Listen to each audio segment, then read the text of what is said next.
Nofri Elda Seltialete, calon guru penggerak Angkatan 11 Kabupaten Sumba Timur.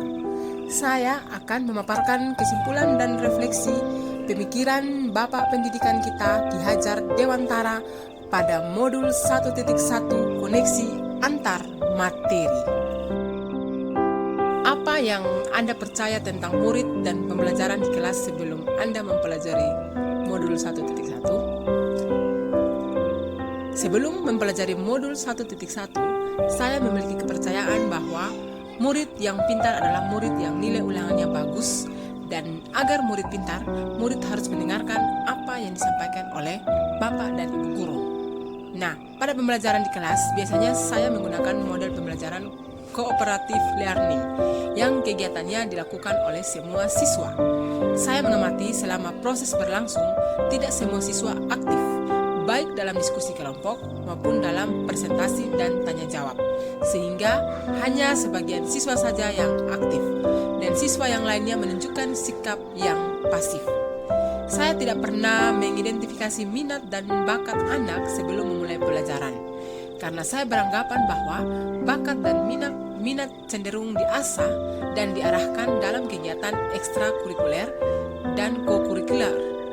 Saya mengira bahwa untuk meningkatkan hasil belajar siswa yang rendah hanya dapat dilakukan dengan kegiatan remedial, walaupun nilai remedial yang diperoleh justru lebih kecil dari sebelumnya. Hal itu biasanya saya bantu dengan memberikan beberapa tugas kepada anak-anak didik saya. Nah, apabila tugas yang saya berikan tidak dikumpulkan tepat waktu, saya akan memberikan hukuman dan menambah tugas awal dengan tugas yang lainnya.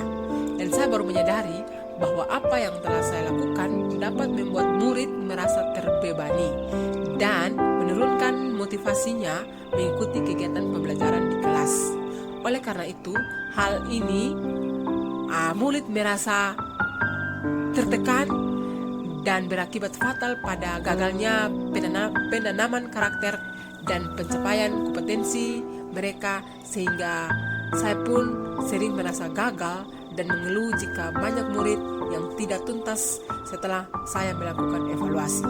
Dari sini, apa yang saya lakukan saya sadari salah dan jauh dari pemikiran bahwa seorang guru harus menghamba pada murid.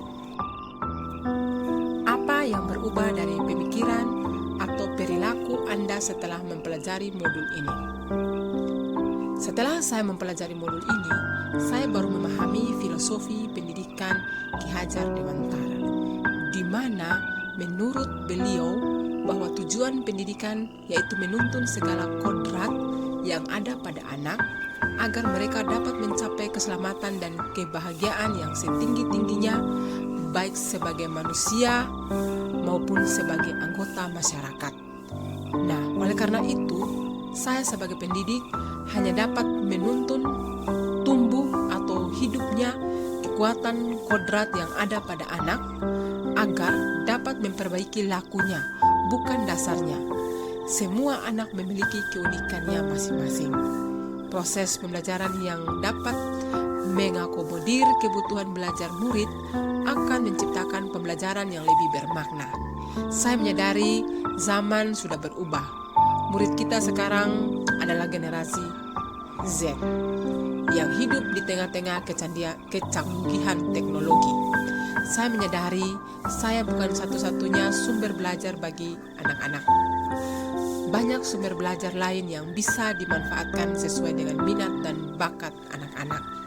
Namun saya berupaya untuk selalu menuntun mereka sebagai fasilitator, sebagai motivator, dan menempatkan murid sebagai subjek dalam pembelajaran untuk mencari dan membangun pemahamannya sendiri. Saya tidak boleh hanya berfokus pada kemampuan kognitif saja, tetapi juga harus dapat mendampingi murid mengembangkan kemampuan sosial emosionalnya.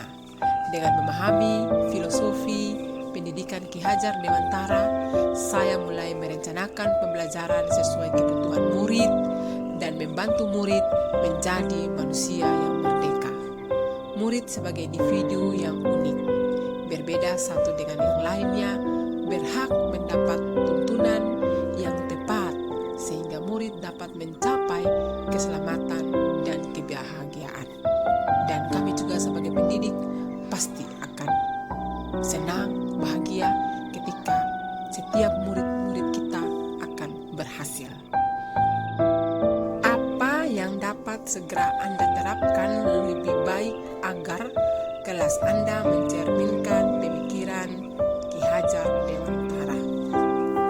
Yang dapat saya terapkan lebih baik agar kelas saya mencerminkan pemikiran Ki Hajar Dewantara adalah dengan menyadari bahwa masing-masing murid adalah individu yang unik dan istimewa.